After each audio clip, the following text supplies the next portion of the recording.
Herkese selamlar arkadaşlar. Umarım iyisinizdir. Şu an komşumuz olan Gürcistan'dayım. Gürcistan'ın başkenti Tiflis'teyim. Biliyorsunuz bir süredir vizesiz seyahat edebileceğimiz ya da böyle kolaylıkla e-vize alıp gezebileceğimiz ülkeleri geziyorum ve gezi rehberleri oluşturuyorum. Onların bir durağı da Tiflis oldu. Çünkü Türkiye'den çok fazla buraya gelip ziyaret ediyoruz, geziyoruz. Türk lirasıyla gezilebilecek ülkelerden bir tanesi Gürcistan.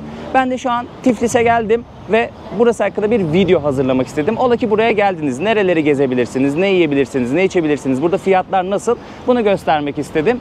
Buradan sonra bir ülkeye daha gideceğim. Yine böyle ufak gezi rehberi tadında olacak. Daha sonrasında umarım yine heyecanla takip ettiğiniz aksiyonlu bir seriye başlayacağım. Bunun da haberini vermiş olayım. Lafı daha fazla uzatmadan Tiflis gezimize başlayalım istiyorum. Arkamda da güzel bir manzara var. Gezmeye başlamadan önce bir kahvaltı yapalım arkadaşlar. Güzel bir restoran buldum. Cafe Dafna isminde. Hatta şöyle göstereyim. 3 sene üst üste ödül almış. Bu ne ödülü bilmiyorum ama iyi bir yer olduğunu Google haritalardan, yorumlardan görebiliyoruz. Bayağı da bir insan gelmiş. İyi de puan almış. Şöyle içeriği gösterelim. Bir kahvaltı yapalım. Arkadaşlar kafeyi şöyle göstereyim. Google haritalardan aratıp bulabilirsiniz. Orada adı tam olarak gözükmüyordu. Cafe Dafna. Şimdi biz ne söyledik? Megruli söyledik. Buranın aslında haçapurisi meşhur. Onun da farklı çeşitleri var. İşte acarski, lazuri, megruli gibi. Burada acarski yokmuş. Acarski de böyle pide düşünün. Ortası açık. Yumurta kırıyorlar. Tereyağı koyuyorlar. O güzel oluyor. Ben yumurtasını çok yiyemiyorum ama buraya gelirseniz mutlaka deneyin. Çünkü Gürcistan'ın meşhur yerel lezzetlerinden bir tanesi. Lazuri sipariş ettim. Ya bildiğiniz pizzaya benziyor. Bayağı da büyük getirdiler. 8 dilim yok 6 dilime bölmüşler. 2 çeşit peynir var bunda. Hafif böyle ekşimsi peynire benziyor. Ben geçen sene geldiğimde hatırlıyorum yemiştim. Başka ne söyleyecektim? Buranın para birimi Gürcistan larisi arkadaşlar. 1 lari de bugün 15 Türk lirası falan yapıyor aşağı yukarı. 22 lari ödedim ben bu pizzaya. O da ne kadar yapıyor? Yani haçapuriye. O da ne kadar yapıyor? 330 TL civarı bir şey yapıyor. Yanına da böyle armutlu gazoz söyledim. Bu da Kafkaslar'da oldukça meşhur. Gelirseniz denemeyi unutmayın. Yandan yeni bir şey geldi. Bu da lazuri. Şöyle göstereyim. Dışı biraz daha kalın. İçinde peynir var, tereyağı var. Dışarıdan ekmeği koparıyorsunuz. Batıra batıra yiyorsunuz. Bunun fiyatı da 22 lari. Afiyet olsun, tadını dışarı çıkınca konuşuruz. dik dur.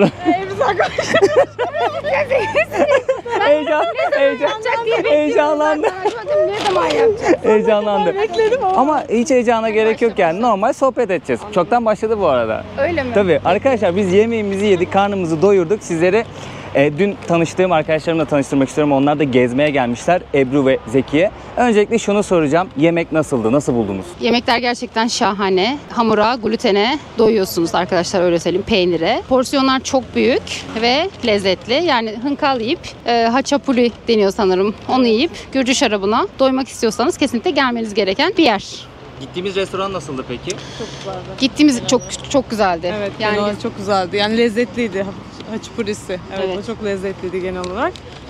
Gerçi başka bir şeyin Hınkalisini Evet, de orada yedik. Onu da gayet oldukça beğendik. Biz pazar günü geldik. Dördüncü günümüz. Bugün 4. gündüzümüz. 3 gecedir buradayız. Nerelere gittiniz? Arkadaşım daha iyi bilir. Planı mı yaptı? Yani genel olarak karışık gezdik. Aslında biraz şey yaptık yani kafamıza göre gezdik yani. Sokaklarında gezdik, Gürcana'ya çıktık. Sonra nereye gittik? Anıtlara gittik. Orası çok güzel mesela. Sadece Tiflis'te gezdiniz Evet, o genel zaman. Tiflis merkezde gezdik. Bugün de Kutasya'ya gideceğiz. Evet, Kutasya'ya gideceğiz. Başka ben devam edeyim. Old City'yi gezdik. Old Tbilisi'yi gezdik. Büyük bir Sebama öyle bir büyük katedral kilise gibi bir şeyleri var. Oraya gittik. Ya açıkçası böyle biraz referanslara bakıp gerisini kendimiz hallettik gibi oldu. Yani şuralara gidelim, buralara gidelim ama böyle biraz haritadan bağımsız bir şekilde sokaklarında kendimiz kaybolduk diyebiliriz. Yani fotoğraf çektik. Peki hala Türk lirasıyla gezilecek bir ülke mi Gürcistan? Özellikle Tiflis'i göz önünde bulundurduğunuzda buraya çok fazla Türkiye'den gelip gezen oluyor. Önerir misiniz? Ben açıkçası ortalama buldum. Yani market fiyatları birazcık sanki fazlaca gibi, hani atıştırmalıklar, ıvır zıvırlar gibi, ama onun dışında yemek, konaklama, ulaşım, taksi gibi şeylerde yani TR'ye göre daha uygun bile gibi geldi hala. Mikrofonu alınca heyecanlanıyor. Mikrofon uzaktan daha iyi. Aynen. Şeyi güzel. Binaları çok güzel yani. Hepsi Mimarisi değil mi? evet, Mimarisi çok hoş binaları gözüküyor. Çok güzel yani. Ve şey böyle sürekli kapılar açık değil mi? Biz birkaç tanesi çıktık ama hepsine çıkmadık. Orası çok güzel. Böyle farklı farklı eski binalar. Evet, O şöyle güzeldi. bir şey var. Sokakta gezerken böyle çok fazla avlular var ve bazı binaların da kapıları hep açık. Herhangi birinden girip apartmanları da bakabilirler. Ben baktım mesela birkaç tanesine. Girişte böyle merdivenin başında çok güzel bir obje duruyor, çiçek duruyor falan. Tam böyle fotoğraf çekilecek bir Evet, şehir aslında enteresan sürprizler var. Binalara da girebilirler yani. Açık kapılardan içeriye girebilirler. Kapalı kapıları zorlamaktansa denebilir mesela. burası. Bu neyin mesajıydı? Ya bilmiyorum ya. Artık kim ne Peki istiyorsa. insanları nasıl? Buranın insanlarını nasıl buldunuz? İletişime geçtiniz mi? Konuştunuz mu? Yani her yerin olduğu gibi de var, kötüsü de var. evet yani biraz agresif ve şeyler yapı olarak. İyi bir şey söylerken de biraz ters gibiler. Sertler değil mi? Sert Mizaç gibi olarak duruyorlar. biraz Kafkas insanı sert. Evet. Aslında iletişime geçince ben şeyi fark ettim. Kendi fikrimi söyleyeyim. Şeyler sıcakkanlılar Evet, ama bir yandan ilk başta bize böyle bir dobra geliyor. Böyle bir sert geliyorlar. İletişime geçtikçe daha da böyle yumuşuyorlar gibi. Bilmiyorum siz nasıl gördünüz ama. Esnafından esnafına değişmekle birlikte genel olarak Bazıları çok sertti değil mi? Bazıları çok sertti, bazıları çok iyiydi. Yani denk gelişe göre yani. Ama her yerde var aslında, tek burası için değil. yani Tiflis'te gezerken en keyif aldığım yerlerden biri burası arkadaşlar. Antikacılar Sokağı diyebilirim burası için. Google haritalara Dry Bridge yazın. Oraya doğru gelin. Onun başlangıcında böyle sokağa bir sürü tezgah atıldığını göreceksiniz. Yere bir şeyler seriyorlar. Ne ararsanız var burada, işte antika, plak, tabak, çanak vesaire. Böyle eski bakırlar, çömlekler. Bir sürü farklı bir şeyler var. Bu parkın içerisinde de resimler vesaireler görüyoruz. Özellikle koleksiyon yapanlar burada gezerken bayağı keyif alacaklar. Sizlere burayı da göstermek istiyorum. Tiflis'te en çok turist alan yerlerden biri burası aynı zamanda. Yani buraya gelen turistler gelip burada geziyorlar. İşte eski para koleksiyonu yapıyorsunuz diyelim. Burada böyle eski Sovyet döneminden, işte bakın burada Saddam'ın fotoğrafı var. Irak döneminden paralar var. Bir sürü eski paralar var arkadaşlar. Guyana parası vesaire. Burada pazarlık yapıyorsunuz. Daha sonrasında alıyorsunuz. Mutlaka pazarlık yapın ama. Bakın mesela burada eski bozuk paralar da var. Şöyle göstereyim. Matloba. Matloba Gürcüce'de teşekkür ederim demek. Gabarcoba merhaba demek. Gamarcoba madloba. Bakın burada eski 250 bin lira var. Burada da 1 milyon lira var. Bu 50 lira. 50. Şimdi bunu, Lenin. bu posteri nereden buldun Poster. abi? Poster. Amca Türkçe Poster. bilmiyor ama. Poster. 50 lira, bu 100 lira. 100 lira. Bu nerede asılıydı? Amcalar Türkçe bilmiyor. Binalarda devlet. Büyük ihtimalle ama çok dedi buna ya 100 lira. Normal para 120 lira. Okay? Normal 120. para 120 lira. Ha sen 100 liraya çevir, tamam. Ha ikisine 120'ye veriyor. 120. Ha tamam. Da present. 120 present. Tamam. 120 lira diyorsun, bir tane de hediye al diyorsun. Hadi Tamam. present. Bir düşüneyim ben onu abi. Geçen sene buradan şey aldım ben, işte o mektupları aldım. Bir de para. Posterden ziyade şu kırmızı olan daha iyi değil mi? Şu çok güzel de 100 lira diyor abi. 120. Yok 120. yapacak dayı. Yok ikisini 150. 100. 50. öksürük tuttu 120. beni ya. Sadece bu 50. 50 yok. 50 lira. 80 lira. 80. 80. 50 lira. 80. 50 lira olur. Tamam. Al dayı. Bana ne oluyor? Teşekkürler. Sağ ol abi. Abi sen Türkçeyi nerede öğrendin? Nereden öğrendin? Burada öğrendin. Burada öğrendim. Çok Türk turist gelir mi? Turist. Turistten geliyorlar. Sağ ol. Teşekkür ederim. 25. Sağ ol. Eline 25, sıkayım. 25. Yok anlaştık sende. 50 tamam. Sağ ol. Sağ ol dayı. Dayı bundan %500 kar etti ama Evet. odamıza güzel bir Sen hatıra. de 150 indirim aldın ama. Öyle düşün. Evet abi sağ ol, teşekkür ederim. Sen pazarlık yaptın. Evet. Hayır. Bizim yerlerinde bölü 2 yani. En iyi ihtimal bölü 2 yani. Bölü 3, bölü Oğlum, 4 yapalım. bizi şu an tokatladılar gibi hissettim. Hava o kadar sıcak ki yani ciddi anlamda nem de var, sizi terletiyor da. Değişik bir sıcak var.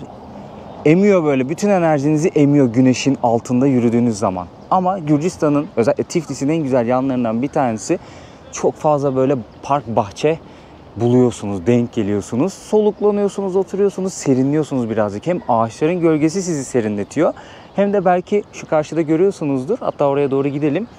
Suluyorlar. Belirli aralıklarla suluyorlar parkları. Serinlik yaratıyor. Yani bu çimin ıslanması, bu toprağın ıslanması bir serinlik yaratıyor. O yüzden insan ferahlıyor. Ağacın önemini, yeşilin önemini her zaman bence bilmek gerekiyor. Bunu yeni nesillere. Şu an o kadar güzel esiyor ki mesela. Ya gerçekten nefes aldı birazcık vücudum. Yeni nesillere bunu aktarmak gerekiyor. Böyle en çarpıcı dille aktarmak gerekiyor. Okullarda ve her yerde bunun önemini açıklamak gerekiyor. Bunu nasıl toparlayacağım, anlatacağım bilmiyorum da siz beni anladınız. Oh be, birazcık kendime geldim. O antik pazar güzel. Oradaki abilerimiz, ablalarımız, Azerbaycan Türküyle karşılaşıyorsunuz, Gürcü ile karşılaşıyorsunuz, Ermeni ile karşılaşıyorsunuz. Hepsi böyle çat pat Türkçe biliyorlar. Azerbaycan Türkleri zaten Türkçe konuşuyor. Siz kendi öz dilinizde danışın, onlar sizi anlar. Oh, birazcık ıslattı beni su. Ama Gürcüler de, burada yaşayan Ermeniler de Türkçe öğrenmişler ki zaten o Ermenilerin bazıları kameraya çok çıkmak istemiyorlar ama sohbet ettiğimde ailesinin kökeni Türkiye'ye dayananlar da var. Mesela konuştuğumuz bir abla Kayseriliydi. Videoya çıkmak istemedi. Türkçe biliyorlar. Bilmeseler bile en azından pazarlık yapabilecek kadar şeyi biliyorlar yani. Hani 5'leri, 10'ları, 20'leri çok rahatlıkla anlaşabilirsiniz. Arkadaşlar şu an Rustavelli Caddesi'ndeyim. Bu arada toplu taşımayı otobüslerle ve metrolarla sağlıyorlar. Tiflis'te. Ben ileride metro durağı var. Onu da göstereceğim sizlere. Hemen karşı tarafta meclis binası var. Görüyorsunuz duvarlarında yazılar var. Ve önünde böyle çadır kurmuşlar. Ve bir masa sandalye atmışlar. İmza topluyorlar. Gelenleri bilgilendiriyorlar. Bir protesto var. Bunu söylemem gerekiyor biliyorsunuz. Yani aylar öncesinde Gürcistan'da bayağı protestolar yaşandı. Sokakta insanlar polisle karşı karşıya geldi ve ben geçen sene de Gürcistan'daydım. Yine meclis binasının bu taraflarda gezerken çadırı görmüştüm. Yine duvarlar yazılıydı, boyalıydı. O hala devam ediyor. Bu durum hala devam ediyor. Burada da birazcık siyasi durumlar karışık. Çok fazla bilgim yok ama hükümet binasını göstermek istedim sizlere. Burası Rustavelli Caddesi. Böyle aşağı doğru yürüyeceğim. Güzel bir cadde. Burası en meşhur caddelerden bir tanesi. İleride metro durağı var. Orayı da göstereceğim. Buraya gelirseniz toplu taşımada metroda kullanabilirsiniz. Caddenin karşısında Liberty Square metro istasyonu var. Hemen buradan böyle çıkıyorsunuz, aşağı doğru yürüyorsunuz. Parmağımla gösterdiğim yerde Özgürlük Meydanı kalıyor arkadaşlar. Rustavelli'den Özgürlük Meydanı'na bağlanabiliyorsunuz. Yani şehirde toplu taşımayı da kullanabilirsiniz. Kendi banka kartınız, kredi kartınız varsa onu da kullanabiliyorsunuz bu arada. Sanırım biraz daha fazla ücret oluyor ama ayrı bir toplu taşıma kartı almanıza gerek yok. Burası da Özgürlük Meydanı arkadaşlar. Rustavelli'nin ucu buraya bağlanıyor. Havalimanından 337 numaraya binerseniz bu durakta ineceksiniz. 337 numara Özgürlük Meydanı'na kadar geliyor. Bu durakta iniyorsunuz hemen. Şuradan şöyle birazdan yürüyeceğiz. Ara sokaktan gireceğiz. Eskişehir kısmına gideceğiz. Tiflis, Old Town, Eskişehir kısmına doğru gideceğiz. Hemen karşımızda da Özgürlük Meydanı. Arkadaşlar gezmeye devam etmeden önce seyahatlerinizi kolaylaştıracak bir bilgi vermek istiyorum. Biliyorsunuz ben bir süredir seyahatlerimde Esim.io kullanıyorum ve internette çok kolay ve hızlı bir şekilde ulaşabiliyorum. Esim.io ile birlikte 180'den fazla ülkede internette kolaylıkla ve hızlı bir şekilde ulaşabiliyoruz. İstersek bir paket satın alıp o paketi kullanıyoruz. İstersek bakiye yükleyip kullandığımız internet kadar ücret ödüyoruz.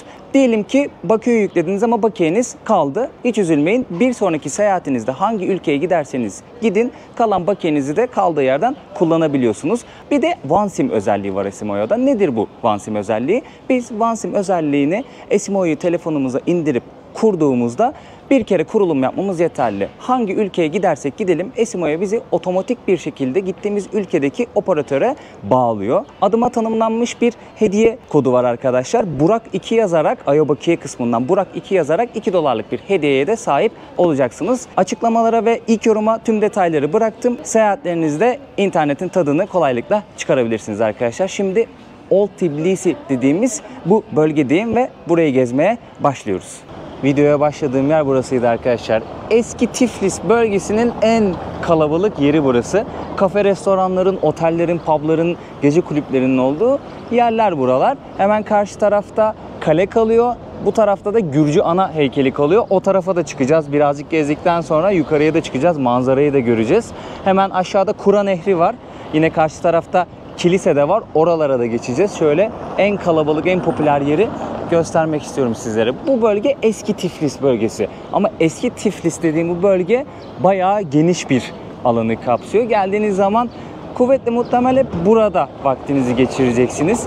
Çok fazla kafe, restoran, bar var. Burada karnınızı doyurabilirsiniz. Güzel yerlerde vakit geçirebilirsiniz. Şu Spar, buradaki marketler, genelde insanlar buradan bir şeyler alıyorlar. Hemen önümüzde de bir tane Ferrari varmış bu arada, görmedim. Şimdi dikkatimi çekti. Güzel de araba ha. Biraz klasik Ferrari'ye benziyor. Bizim çocukken oyuncak satarlardı böyle. Sürerdik. O Ferrari'den bu. Genelde Spar'dan filan böyle meyve suyu, su, çikolata filan ben oralardan alıyorum. Hemen şöyle döviz ofisi göstereyim bir tane sizlere. Burada kur yazıyor mu? Yazmıyor. Şu arada olması lazım. Hemen oradaki kur fiyatını da göstereyim sizlere. Gürcistan lirası buranın para birimi. Şu an dolar 2.7'ymiş, euro da 3.125'miş arkadaşlar. Ruble de alıyorlar. Türk lirası da alıyorlar bu arada. TL ile geldiniz diyelim. Türk lirası da burada bozuyorlar. Aldıkları para birimleri burada yazıyor. Gelip paranızı burada bozdurabilirsiniz. 1 lari 15 TL civarı bir şey. Ben 3. kez Gürcistan'a geliyorum. İlk geldiğim zamanlarda kaçtı ya? 1 lari 4 TL civarı bir şey miydi? Öyle tam hatırlamıyorum. Bayağı düşüktü yani. Hani şu an 15'e kadar çıkması üzücü bir durum. Ama hala Türk lirasıyla gezebileceğiniz bir ülke Gürcistan. Şöyle göstereyim. Bir sürü Arap, Hint, Pakistan, o bölgelerden gelen turistler geziyorlar. Tiflis'i, bu bölgeleri keşfetmişler ve turizmi canlandırıyorlar. Tabii ki böyle müziklerini açıp gezip eğlenebiliyorlar. Bakın tekrardan o arabadan bir tane geçiyor. Bunlar daha sakin ilerliyorlar. Türkiye'den gelen kalabalık bir grup var hemen önümüzde. Gezmeye gelmişler, grup halindeler. Bir tane rehber hocamız var. Belirli yerlere götürüyor, hikayesini anlatıyor. Yani hem tur olarak hem de bireysel olarak bayağı gelip gezenler var bu arada. Bak aksanı var. Demek ki rehber abimiz Türk değil ama Türkçe biliyor. Burada da geleneksel halılar, kilimler var, şöyle göstereyim. Buradan almak istediğiniz böyle halı, kilim tarzı bir şey olursa uçağa koyabileceğiniz gibi paketliyorlar. Yani sizin için hazırlıyorlar. Bunu da söylemiş olayım. Burası bayağı popüler bir yer. Arkadaşlar bu sokağın adını bilmiyorum ama eski Tiflis bölgesinde böyle bir sokak var. Sağlı sollu güzel evlerin olduğu ve evlerin altında da restoranların olduğu bir sokak burası. Fiyatlara da bakacağız ilerleyen dakikalarda. Yemek de yiyeceğiz, hatta lezzetleri tatmaya devam edeceğiz. Tanıdınız mı hocam? Abi ne haber, nasılsın? İyilik abi, senden ne haber? Teşekkür ederim. Abi sana bir şey söyleyeyim mi? Yemin ederim daha biz kaç gün öncesi geldik buraya. 2 gün öncesi geldik. Senin videolarınla. Ciddi misin? Ciddiyim, yemin ederim. Eyvallah, teşekkür ederim. Nasılsın? Nasıl buldunuz Tiflis'i? Güzel. Kaç gündür buradasınız? 3. gün oldu. 3. gün. Nasıl buldunuz Tiflis'i? Güzel, yaşanabilir. Yaşanabilir. Türkiye'de yaşıyorsunuz değil mi hocam? Evet, normalde Türkiye'de İsim yaşıyorum. neydi bu arada? Onu sormayı unuttum, kusura Ramazan. bakma. Ramazan Burak, ben de çok memnun oldum tekrardan. Ben de memnun oldum. Türkiye'nin neresinden?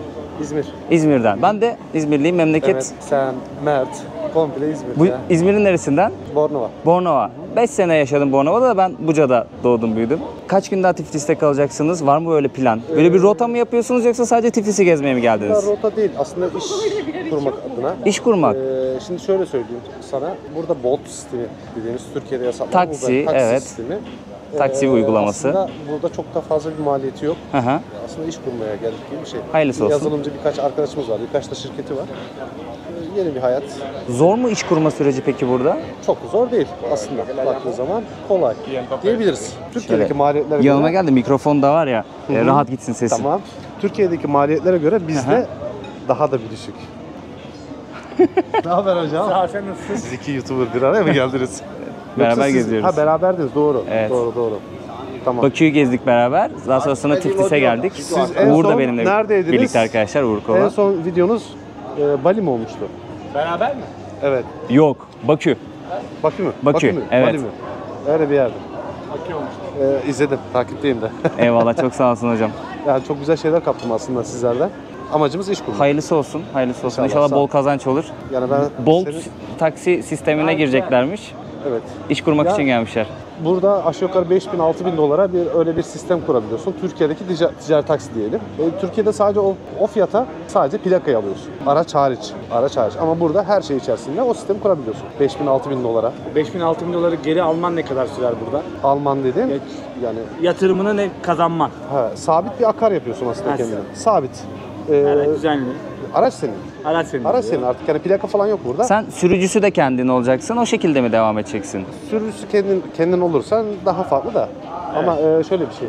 5.000-6.000 dolara bir tane ticari taksim var. Onu kiraya verebiliyorsun. Sen kiraya ver. Veyahut da Bizde- şoför tut. Bizde ortalama kaç para ya? Bizde- Taksi fiyatları. Çok daha yüksek değil mi ya? İzmir'den bahsedeyim. İzmir'deki havalimanı plakaları, sadece plakaları 10-15 milyon arasında değişiyor. Oo, bayağı Yani fazla. dolar bazında. Bayağı Şehir içindeki şeyler işte aşağı yukarı 5 milyon, 6 milyon gibi. Sadece plaka. Araç koyacaksın. 5 yaşında araç istiyorlar. İlk kez bir plaka alıyorsan. 5 yaşında bir araç aldığında bugün Türkiye'de tahmini o da yine 700-800 bin bandında.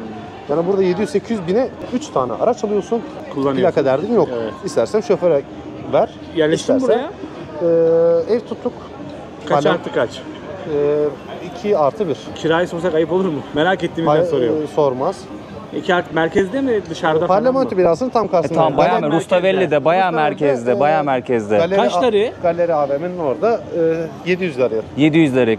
Ama 15'te çarp abi. Aslında şöyle bir şey, onu şunu da izah edeyim. 10 bin lira civarı bir şey aşağı yukarı. Airbnb'den tuttuk, Aha. geçici.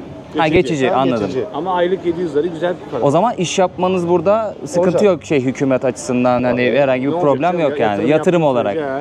Güzel bir denk gelme oldu arkadaşlar. Kafe restoranların olduğu sokak burası. Benim şuradaydı galiba. Geçen geldiğimde hinkali yemiştim. Buranın yine yerel en sevilen lezzetlerinden bir tanesi. Bu sokakta yemiştim. Gayet de lezzetli yapıyorlar, güzel yapıyorlar. Aklınızda bulunsun yani eski Tiflis tarafına gelirseniz mutlaka uğrayın. Fiyatlara da dediğim gibi bakacağız. Thank you so much. Madloba. Şu an Barış Köprüsü'nün üzerindeyim arkadaşlar. Altta hemen Kura Nehri geçiyor. Dilerseniz Kura Nehri'nde tekne turuna da katabilirsiniz. Şöyle botlarla sizleri gezdiriyorlar. Eski Tiflis tarafı şöyle sağ tarafta kaldı. Tabii bu tarafa doğru da yayılıyor eski Tiflis tarafı. Yani sadece sağ tarafta diyemem, yanlış olur.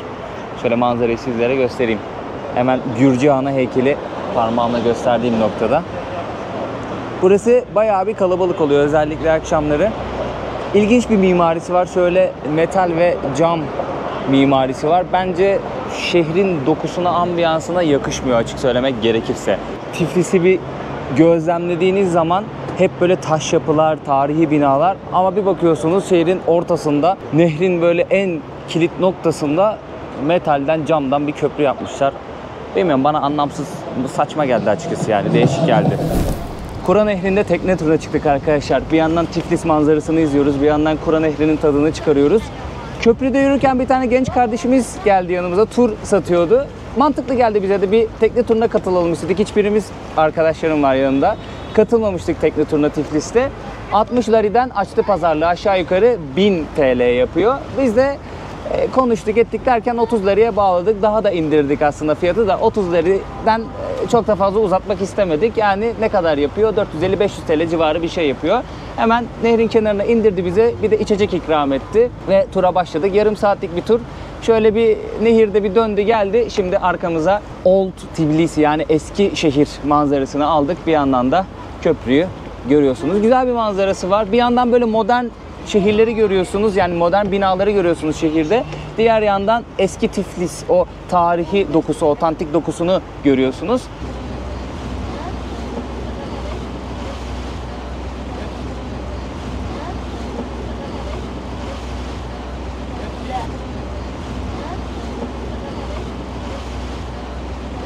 Masada 3 litre içecek var şu an.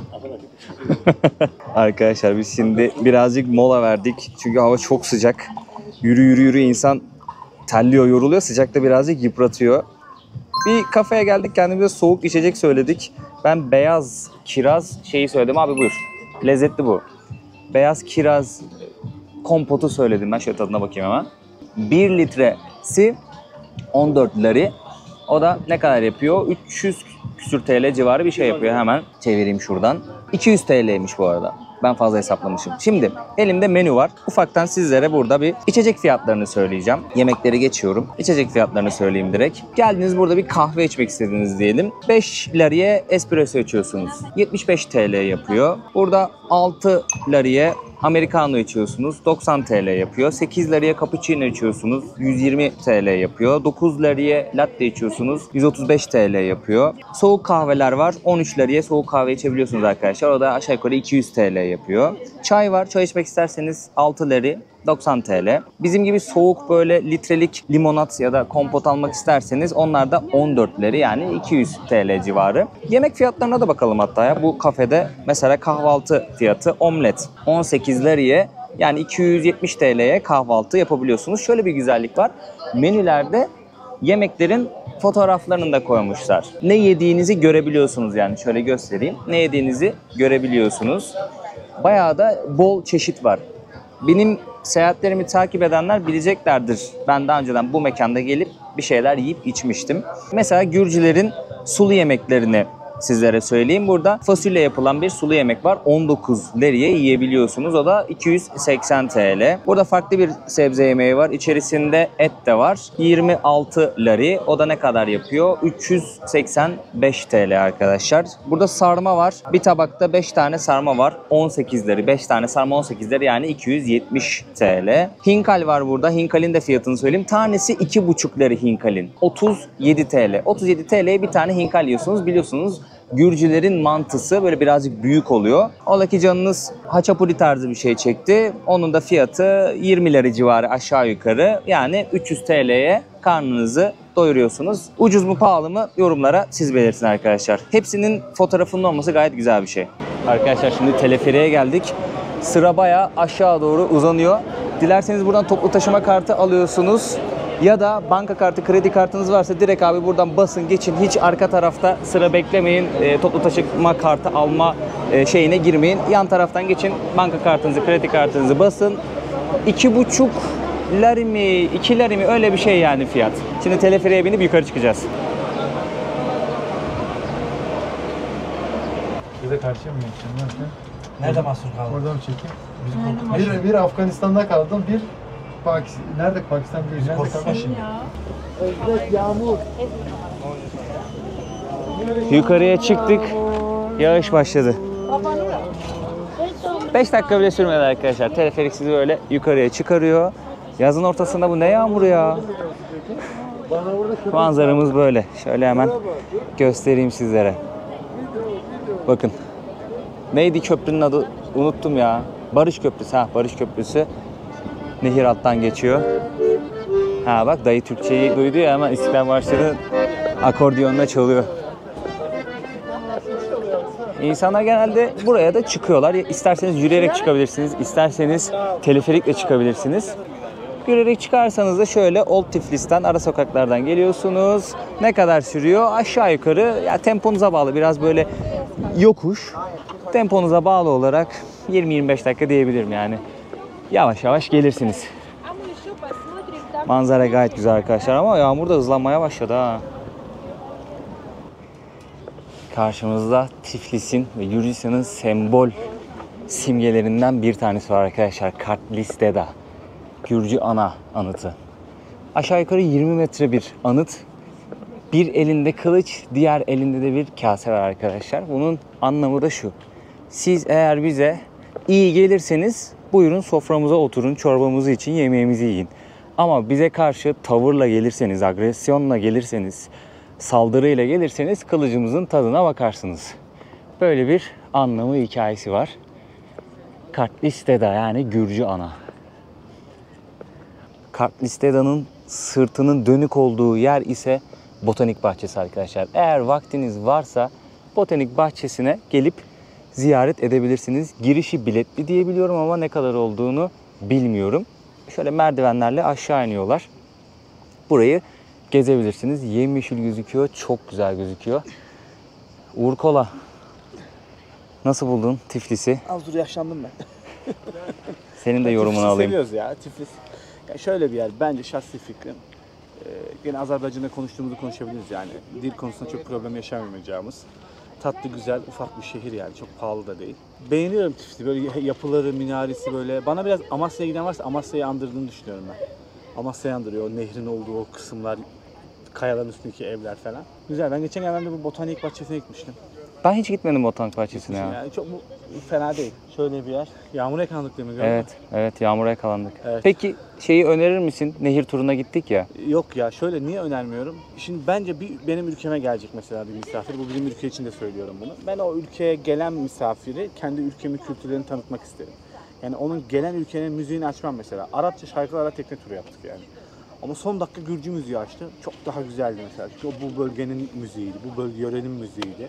Öyle şeyler daha güzel olabilir. Tekne turu önerir miyim? Önermem çünkü Şelale diye bir yere gittik. Orada da borudan lağım akıyordu herhalde yani. Tekne turu yapmasanız da olur. Şahsi fikrim. Benim şahsi fikrim bu. Arkadaşlar öyle. Ama Tiflis'e gelebilirsiniz. Gezip görebilirsiniz. Bunu söyleyebilirim.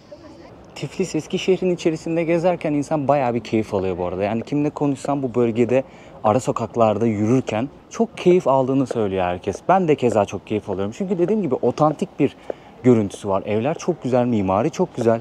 Ara ara manzaraları görüyorsunuz çünkü yer yer yokuş çıkıyorsunuz böyle biraz yükseğe çıkıyorsunuz, manzara izliyorsunuz. Daha sonrasında yokuş aşağı iniyorsunuz. Farklı manzaralarla, görsellerle karşılaşıyorsunuz. Ve fark ettiyseniz her yer yemyeşil. Mesela evleri dikkatlice bir inceleyin.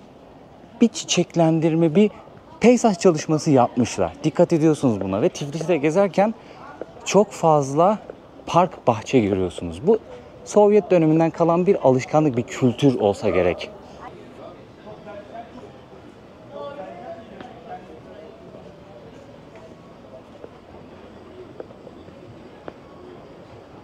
Yemek yemeye geldik şimdi arkadaşlar. Acaruli söyledik. Bunun yanına bir de hinkal söyledik. O henüz gelmedi.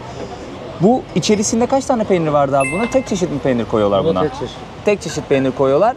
İşte tereyağı koyuyor ya da margarin tarzı bir şey koyuyor. Bir de çiğ yumurta koyuyor. Bu nasıl yeniyor abi? Böyle karıştırıyoruz. Şimdi asıl meşhur olan haçapuri bu. Ama acarski ya da acaruli diyorlar. Üçü de meşhur. İmaruli de meşhur. İmaruli de meşhur ama en de çok megruli var. fotoğrafını gördüğümüz sanırım bu. Yani yumurtalı olan en çok tüketilen de bu benim anladığım kadarıyla. Çiğ yumurta ama böyle karıştırdıkça ne oluyor? İçerisinde pişiyor. Pişiyor. Evet bayağı sıcak bu arada. Bu arada Aziz abi Bakü videolarından hatırlıyorsunuz arkadaşlar. Uğur da bizimle. Biz bu şekilde Bakü'yü gezdik, Tiflis'i de gezdik. Artık bu ekip buradan sonra ayrılacak. Bir restorana geldik. Balkanları hatırlıyorsunuz. Balkan seyahatimde herkesle konuştuğumda ve benim de dikkatimi çeken bir nokta vardı. Garsonların, insanların birazcık böyle kabalığı. Burada da aynı durumla karşılaştık. Yani geldiğimizden beri garsonlar bayağı böyle güler yüzünü eksik ediyor. Böyle menü verecek fırlatır gibi veriyor. Sipariş almaya gelmiyor. Birazcık böyle kaba açıkçası. Birkaç yerde böyle oturduk. Daha böyle hoşgörülü birini görmedim. Öyle söyleyebilirim. Garsonlar için konuşuyorum. Burada da keza öyle. Yani geldiğinizde sizi irite edecek, böyle canınızı sıkacak noktalardan bir tanesi o. Hatta ben menüyü de göstermek istiyordum. Fiyatları da anlatmak istiyordum. Şöyle bir yandan nasıl yendiğini de göstereyim. Yandan böyle koparıyorsunuz. İçerisine banıyorsunuz. Sağ olasın abi. Teşekkür ederim. Menüyü de gösterecektim. Fiyatları da gösterecektim. Aldı adam menüyü elimizden. Bu 20 lira. Bu 20 lira. Elimin büyüklüğüne bakın. Bir de gelen haçapuri'nin büyüklüğüne bakın. Bayağı da bol malzemeli arkadaşlar. 300 lira yapıyor. Hinkalilerimiz de geldi. Şöyle alalım hemen önümüze hinkalileri. Ha şöyle koyalım. Bizden 2 tane kuzu etli, bir tane de dana etli hinkali söyledik. 5 tane geliyor. Bu da 20 lira. Kuzu etlisi 20 lira. O da 300 TL yapıyor arkadaşlar. Dana etlisi de 15 lira. 225 lira yapıyor.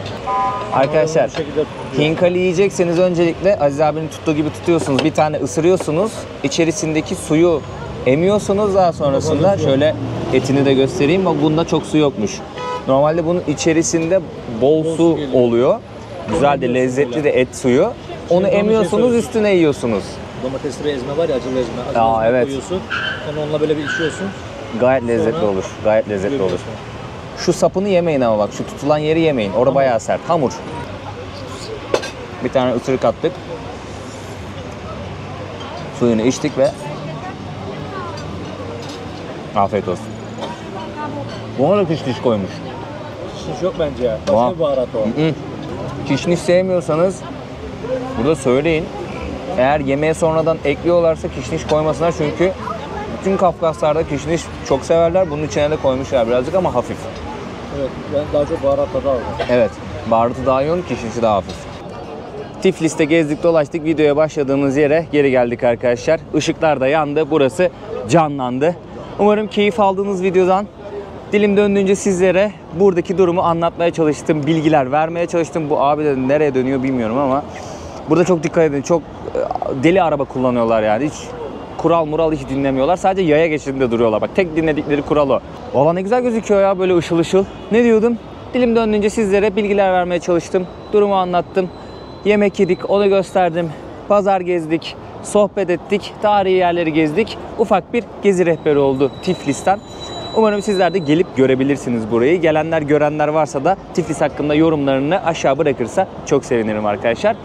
Bir sonraki videoda görüşmek üzere diyeyim. O zamana kadar kendinize çok iyi bakın. Adios amigos diyorum.